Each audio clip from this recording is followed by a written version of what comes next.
You know, in the world of defense, the giants tend to move pretty slowly. But there's this one company, Kratos Defense, and they're betting their entire future on a pretty radical idea that speed, scale, and a whole lot of risk can completely disrupt the industry. So today, we're going to tear down their latest earnings report and see if this high-stakes gambit is actually paying off.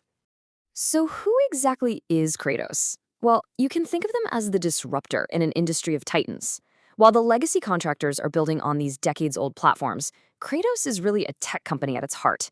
They're focused on the future. We're talking autonomous drones, advanced satellite comms, even hypersonic vehicles. And the key is, they're all designed to be built way faster and cheaper than the competition.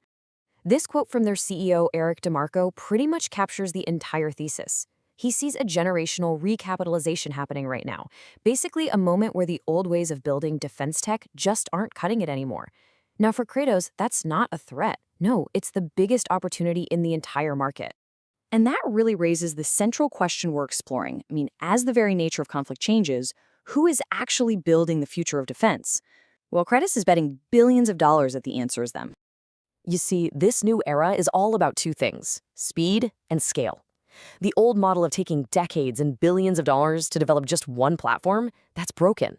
The opportunity Kratos is chasing is to deliver these advanced systems in a fraction of the time, and crucially, at a fraction of the cost. So, what's their secret sauce? Well, this is where the strategy gets really radical. Instead of waiting around for a guaranteed government contract, Kratos does what's basically unthinkable in this industry. They spend their own money to build the technology first. It's a massive, massive gamble that having a finished product ready to go will let them just leapfrog all the competition. Their whole philosophy really boils down to this four-part playbook. Okay, first, invest their own cash before the government even commits. Second, treat affordability itself as a core piece of the technology. Third, be the absolute first to market with systems people actually need. And fourth, and this is key, be ready to manufacture at scale and fast. The CEO argues this gives them what he calls scarcity value. And it makes sense, right? In an industry where time is the one thing your customers have totally run out of, the ability to deliver relevant, affordable technology right now, well, that's their killer app. Okay, but talk is cheap. Is this high-risk strategy actually working?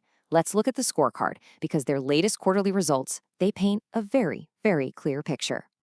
So here's the headline number: a massive 21.9% jump in revenue year over year. Folks, that's not just growth, that's acceleration. It is the clearest sign we've seen yet that the demand for their products is real and that their big bets are starting to hit the bullseye. Now, to really understand the company, you gotta know its two engines. First, you've got Kratos Government Solutions, or KGS. That's the steady, foundational part of the business. Then, you've got the unmanned systems segment, KUS, and that is the high-growth, high-tech engine powering all their most ambitious projects. And yeah, KGS is clearly the workhorse here, bringing in the bulk of the revenue today. But look at that unmanned system segment. While it's smaller, it's growing at over 12% organically. This isn't just some side business. It's where the company's entire future is being forged. Okay, so before we get to the next number, it's really important to understand a key metric in this industry. It's called the book-to-bill ratio. Put simply, it just measures how much new business is coming in the door compared to how much you're actually completing. Anything over 1 is fantastic news. It means your future workload is growing. And Kratos, they absolutely crushed it with a 1.3 to 1 book-to-bill. Just think about that for a second. For every single dollar of work they completed, they booked $1.30 in new orders. This isn't just strong demand. It means their pipeline of future work is getting bigger and bigger every single day. So where is all this growth coming from?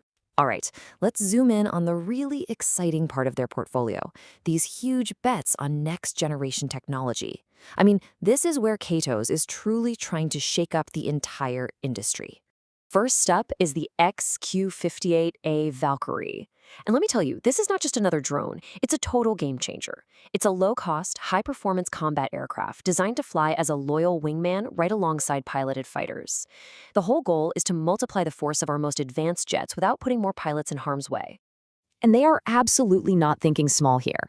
Kratos is planning to churn out 40 of these Valkyries a year. This isn't some science fair project. It's a direct execution of their strategy to manufacture cutting-edge systems at a scale this industry just isn't used to seeing. Now, their second massive bet is on hypersonics.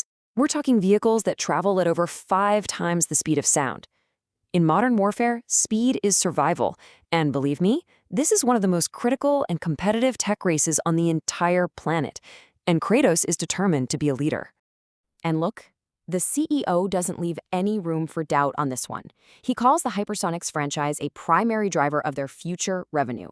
So this isn't just another project on the list, they see it as a core pillar of the company's entire future. So, what's next? Well, Kratos isn't slowing down, not even a little. Their whole strategy requires continuous, massive investment just to stay ahead of the curve. So let's take a look at where they're actually putting their money. This table right here gives you a really clear picture of their priorities. I mean, we're seeing tens of millions of dollars being poured into building more Valkyries, expanding their engine and hypersonics facilities, and beefing up their electronics capabilities. This is literally what funding the future looks like on a balance sheet. And all of this spending is aimed at a huge payoff.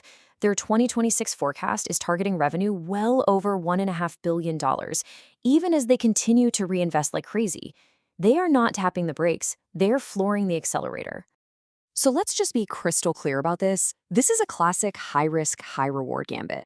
Kratos is sacrificing short-term profits, they're burning through cash, all to build the infrastructure and the technology that they believe will let them dominate key markets for years and years to come. And that brings us to the final crucial question. Kratos is betting its entire future that the old way of doing business in defense is dead. They believe they are the answer.